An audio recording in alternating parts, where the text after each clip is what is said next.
আসসালামু আলাইকুম বন্ধুরা, আজ আমি আপনাদের সাথে এই সাস পিঠাটির রেসিপি শেয়ার করব। আমি কিভাবে এই পিঠাটি বানাই। আমাদের এখানে এটি সাস পিঠা নামে পরিচিত। আপনাদের ওখানে কী নামে পরিচিত অবশ্যই কমেন্টে জানিয়েন। এখন আমি একটি পাত্রে পর্যাপ্ত পরিমাণে পানি নিয়ে নিলাম। তারপর পানিটি একটু ফুটিয়ে নিব। বেশ কিছুক্ষণ পানিটি ফুটিয়ে নেওয়ার পরে দেখুন পানিটি এরকম ফুটিয়ে নিয়েছি। তারপর আমি গুঁড়া দিয়ে দিব, পরিমাণ মতো গুঁড়া দিয়ে এবং পরিমাণ মতো লবণ দিয়ে দিব। লবণ দিয়ে এবং বেশ কিছুক্ষণ নাড়াচাড়া করব। তবে এটা অনেক ধৈর্য ধরে নাড়াচাড়া করতে হবে।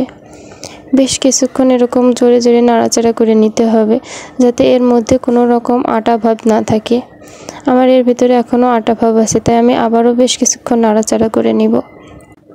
যত সময় নিয়ে এটি মাখাবেন তত আপনার পিঠাটা অনেক সুন্দর হবে। তাই আমি আবারও বেশ কিছু সময় নিয়ে আমি আবারও নাড়াচাড়া করে নিচ্ছি, যাতে ব্যাটারটা অনেক মসৃণ আর সুন্দর হয়। দেখুন ব্যাটারটা কত সুন্দর হয়েছে, এর ভিতরে কিন্তু কোনো আটা ভাব নেই। এই দেখুন, এখন আমি চুলাইতে ছাঁচ বসাই দিব। তবে আজকের পিঠাটা হচ্ছে মাটির চুলায় এবং ছাঁচটাও মাটির। তার মধ্যে একটু তেল দিয়ে বেশ কিছুক্ষণ গরম করে নিতে হবে, যাতে পিঠাটা এর সাথে লেগে না যায়। এখন এর মধ্যে গোলাগুলো দিয়ে দিতে হবে। যে আমি একটি চামচের সাহায্যে প্রত্যেকটা খাপে পর্যাপ্ত পরিমাণে ব্যাটার দিয়ে দিচ্ছি, যাতে পিঠাগুলো সব এক মাপের হয়।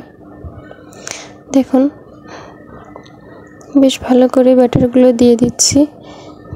এই দেখুন শেষ আমার ব্যাটারগুলো দেওয়া। এখন একটি ঢাকনা দিয়ে ঢেকে দিব।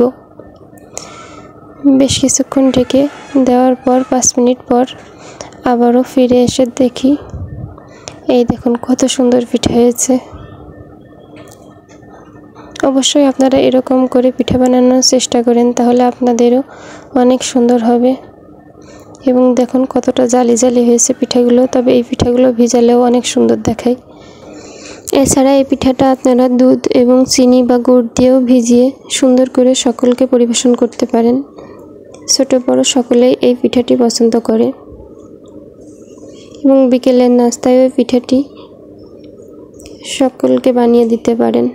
খুব অল্প সময়ে এই পিঠাটি বানিয়ে দিতে পারবেন। আপনারা যদি এই ভিডিওটি কোথাও স্কিপ না করেন, তাহলে আপনারা এত সুন্দর করে পিঠাগুলো বানিয়ে নিতে পারবেন। দেখুন পিঠাগুলো কত সুন্দর হচ্ছে। এবার আপনাদের কাছ থেকে দেখায়, দেখুন পিঠাগুলো কত নরম আর সফট। ভিডিওটি ভালো লাগলে লাইক, কমেন্ট, শেয়ার এবং চ্যানেলটি সাবস্ক্রাইব করে দিন। এবং যারা যারা এই ভিডিও দেখে কমেন্ট করবেন, অবশ্যই আপনাদের সবাইকে সাপোর্ট করব। ভালো থাকেন বন্ধুরা। খোদা হাফেজ।